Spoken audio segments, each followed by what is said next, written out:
पाकिस्तान के army chief थे general Qamar Javed Bajwa, जो आज रिटायर हुए, और अब जनरल सैयद आसिम मुनीर जो है उन्होंने पाकिस्तान की सिपहसालारी की कमान संभाली है। इससे पहले मैं उस पर आऊँ, मैं आपको बताऊँ कि जो अभी आप सुन रहे थे इमरान खान साहब और उनकी पूरी टीम जो है जिस तरह एक पेज के ऊपर बाजवा साहब की तारीफ़ों के अंबार लगा रही थी, आज मुझे बड़ा अफसोस हो रहा था जब मैं ट्रेंड्स देख रहा था सोशल मीडिया के ऊपर एक सियासी पार्टी की तरफ से, जिसमें बाजवा साहब के साथ जिस तरह की लैंग्वेज यूज़ की जा रही है और जिस तरह के ट्रेंड्स बनाए जा रहे हैं, काबिल मुज़म्मत है, ये कंडेमेबल, क्योंकि बाजवा साहब ने पाकिस्तान की तारीख में जितनी सपोर्ट इमरान खान साहब की हुकूमत को दी है, किसी आर्मी चीफ ने शायद किसी पॉलिटिकल गवर्नमेंट को पाकिस्तान की तारीख में नहीं दी। और मैं आज आपको एक वाक़या सुनाते चलूँ। जिस वक्त ये सारा मामला चल रहा था, जब एक पेज था, उस वक्त जनरल बाजवा साहब से मेरी एक मुलाकात हुई और उसमें उन्होंने मुझे खासा डांटा। उन्होंने मुझे कहा कि तुम ये क्या हर वक्त जो है वो इमरान खान और बुज़दार और इनकी हुकूमत के ऊपर चढ़ाई कर देते हो। ये एक ऑनेस्ट लोग हैं, ये साफ शफाफ लोग हैं, इनको चलने दो, इनको मौका दो, इनको टाइम दो। तो उस वक्त मैंने बाजवा साहब से, उन्होंने बड़े हौसले से मेरी बात सुनी थी। बाजवा साहब का ये तो है ना कि खुले डुले आदमी थे, खुल के बात करते, धड़ल्ले वाले आदमी थे और उनमें टॉलरेंस भी बहुत थी। तो मैंने उनको रिस्पॉन्ड किया, मैंने कहा सर बात ये है कि फ़ौज की इज़्ज़त करते 3 वजूहात की वजह से। एक ये कि फ़ौजी हमारा जो है वो जान देता है बॉर्डर पे हमारी खातिर। दूसरा ये कि फ़ौज जो है अपने लोगों को कोयर्स नहीं करती। और तीसरा, फ़ौज जो है वो पॉलिटिकली नॉन कॉन्ट्रोवर्शियल होती, किसी पार्टी के साथ नहीं होती। मैंने उस वक्त कहा था आर्मी चीफ जनरल बाजवा को कि सर आपकी ये पॉलिसी गलत है। अगर आप एक पॉलिटिकल पार्टी को सपोर्ट कर रहे हैं, चाहे आपकी नेक नीति में मुझे कोई शक नहीं, ना उस वक्त था ना आज शक है, आप मुल्क के इंटरेस्ट में कर रहे हैं, आप मुल्क की बेहतरी के लिए कर रहे हैं, लेकिन जितना मलबा होगा इमरान खान की गवर्नमेंट का वो सारा अफवाज पाकिस्तान पे आएगा। ये हमारे लिए तकलीफ दे है। जितनी तनकीद अपोजिशन की होगी इमरान खान पे, वो सारा का सारा मलबा अफवाज पाकिस्तान पे आएगा, ये भी हमारे लिए तकलीफ दे है। आप अपने आप को ए पोलिटिकल कर लें, ये मैं उनको कह के आया था।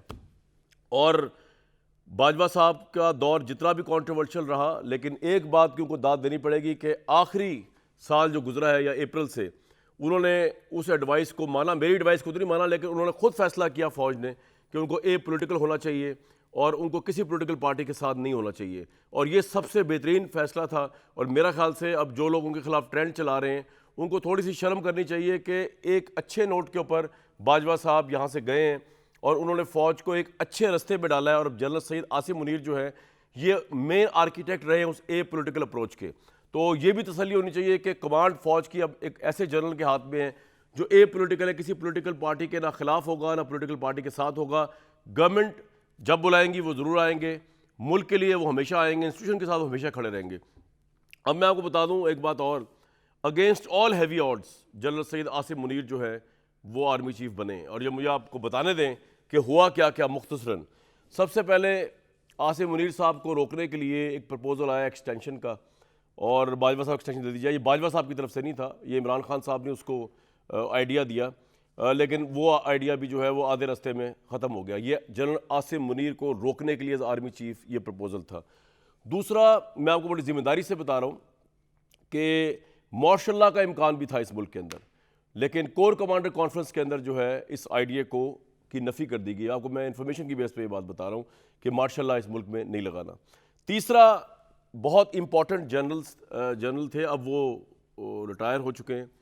वो इस मामले को, आसिम मुनीर साहब की तैनाती के मामले को कोर्ट में भी ले जाने की दर पे थे, लेकिन उसमें प्रॉब्लम ये थी कि सुप्रीम कोर्ट ऑफ पाकिस्तान जो है वो ऐसे बंदे की तो सुन सकता है सुनवाई जो कि एग्रीव्ड पार्टी हो, लेकिन अगर आप किसी और को आगे करके मामले को उठाना चाहें तो वो कोर्ट ने सुनना नहीं था। तो फ़ौज के अंदर जो है वो एक नज़्म व ज़ब्त का डिसिप्लिन ख्याल करते हुए वो जो हमारे मोतबर जनरल थे जो अब रिटायर हो चुके हैं, उन्होंने फिर कोर्ट में जाने का फ़ैसला नहीं किया। आसिम मुनीर साहब को रोकने के लिए कोर्ट तक जाने की बात हो चुकी थी। और चौथा जो था उनको रोकने के लिए वो ये था कि साहिर शमशाद साहब का नाम आया, गवर्नमेंट को बताया गया कि इनको आर्मी चीफ लगा दिया जाए, लेकिन बिलाखिर उसमें भी नवाज़ शरीफ जो थे वो अड़ गए इस बात पे। और ये मेरी इन्फॉर्मेशन, ऑब्वियसली गवर्नमेंट इसको ओन नहीं करती, गवर्नमेंट कभी भी नहीं मानेगी कि नवाज़ शरीफ साहब की बड़ी इसके अंदर से थी, लेकिन शहबाज शरीफ और नवाज़ शरीफ फिर इस पर अड़ गए और जनरल आसिम मुनीर जो है आज पाकिस्तान के आर्मी चीफ हैं। ये मैं आपको तारीख बता रहा हूँ हक़ाइक़ की बुनियाद के ऊपर, जिसका मैं प्रीवी हूँ बड़ी ज़िम्मेदारी के साथ। अब इमरान खान साहब ने पंजाब और केपी की हुकूमत छोड़ने का फ़ैसला कर दिया, लेकिन मैं इस मौजू पे आऊँगा बाद में। सबसे अहम बात यह है कि इमरान खान को और तहरीक इंसाफ को और तमाम पॉलिटिकल पार्टीज को ये सोचना है कि अब क़यादत हो चुकी है चेंज। अब आपने ये देखना है कि आपने फ़ौज के साथ, फ़ौज यूज़ तो नहीं अब होगी पॉलिटिकली, तो आपने अब करना क्या है? आपने क्या फ़ौज के साथ जंग जारी रखनी है, या आपने अपनी ये जंग जो है सियासतदानों के साथ करनी है, जो कि राइट फोरम है।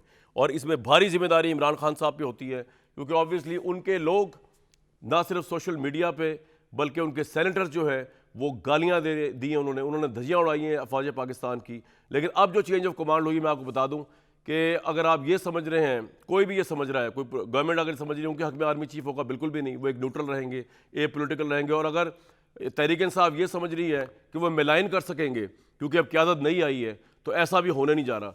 बहुत सी चीज़ें भी खुलने वाली हैं, बहुत से केसेस जो है वो बड़ी बर्क रफ्तारी से जो इस वजह से रुके हुए थे कि पिछली इंतज़ामिया जो थी वो शायद कुछ सॉफ्ट कॉर्नर रखती थी, तो अब वो मामला नहीं होगा, मेरिट पे सारा काम होगा, प्रेशर किसी पे नहीं होगा।